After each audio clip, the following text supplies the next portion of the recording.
So, few movie monsters can command big screen attention like Godzilla, and thankfully, this IP is not totally out of the hands of Japanese filmmakers because they really get it more than Hollywood, who is more concerned with universe building and blah blah blah.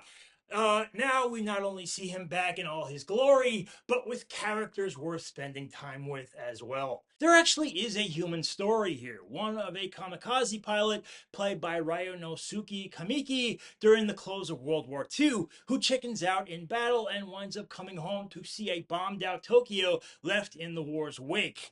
The coward then offers shelter to a woman and a baby, only later to learn it's not actually her baby. She is just selflessly taking care of it as the real mother is now dead. The woman is played by Minami Hamambi, and she is his shot at redemption. And the pilot allows them to stay and even takes a job working on a rickety old wooden boat with three other men to clear out sea mines left during the war. And after one incredible opening, this is where we will finally see Godzilla make landfall for the second time. He is still a sinister, snarling, destructive presence with an earth-shattering roar and not a care for picking people up with his teeth and flinging them miles away in the air. And you can basically list one thing after another of how magnificent this Godzilla looks on a big screen. I mean, just watching him stomp through these miniature cities, especially in these lower level shots where the camera is just kind of right under him and we're looking up right at him.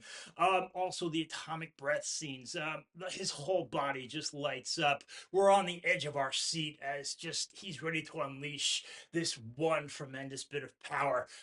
Just this movie does an amazing job of putting emphasis on his strength, on his power, on his just mutation ability.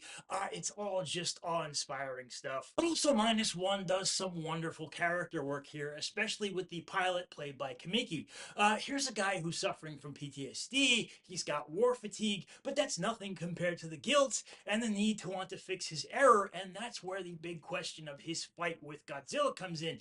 Does he choose an honorable death, or does living life, taking care of a family, is that the best way to honor all of those because he took the coward's way out? But the film from director Takashi Yamazaki expands on this even further. This becomes a sort of redemption story for all of Japan, who not only lost the war, but also felt very much slighted by their own government. And this all leads up to a finale fight that isn't just more mindless destruction like those Hollywood movies are. Of course, it has the emphasis on Godzilla, and all that he can do is a wonder to behold, like I just said.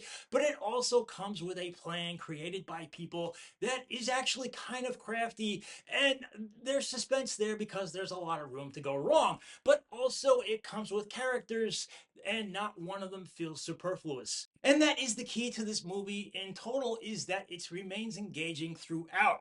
Now, it's not totally flawless. I thought there was some melodrama to it at times, and also the ending is pretty much Spielberg at his worst. But yeah, the positives far outweigh the negatives here, guys. This is a magnificent spectacle, something that you really should see on the biggest screen that you can. It's one of the best outings for Godzilla in a while. That's why I'm going A minus, guys. But that is my opinion. I'd love to hear yours. Let me know down below there. Also, if you could, click that like button, click that subscribe button, check out my other videos. I have reviews for John Woo's Silent Night. John Woo, of course, the guy who made Face Off, the guy who made Jean-Claude Van Damme's Hard to Kill. Excellent, excellent Hong Kong action director. You got to check him out.